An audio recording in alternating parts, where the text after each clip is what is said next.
ես չեմ վարանի, որ մի անգամ էլ Միքայել Աջապայանը կարող է արդարացնել հոկտեմբերի 27-ը, ինչպես արդարացնում էին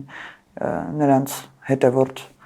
Դաշնակցության կուսակցության որոշ անդամներ, ասում են դա պորտկում է, չեն պատկերացնում, որ այդ ամեն ինչը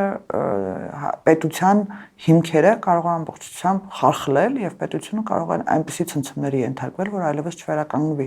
Այդ կոչերը ինչի են քրեականացված,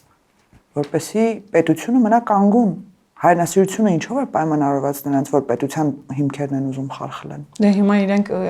կամ ըստ իրենք պետությանն են պաշտպանում ձեր իշխանությունից։ Իրանք պետությանը չեն պաշտպանում, եկեք պետություն բառը իրենց բառամթերքից դուրս է։ Նրանք հայրենիքն են պաշտպանում, ըստ իրենց, որ չունի սահմաններ, չունի դատական համակարգ,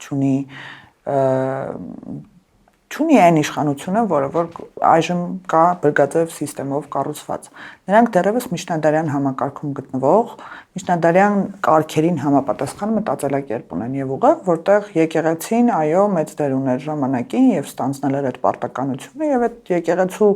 դերը այնքան բարձր են գնահատում, որ մտածում են, որ այո, պետական ինստիտուտները այդքան չկան, որ կարողանան եկեղեցականի, ոչ եկեղեցու, եկեղեցականի դեմ քրեական գործ հարուցել։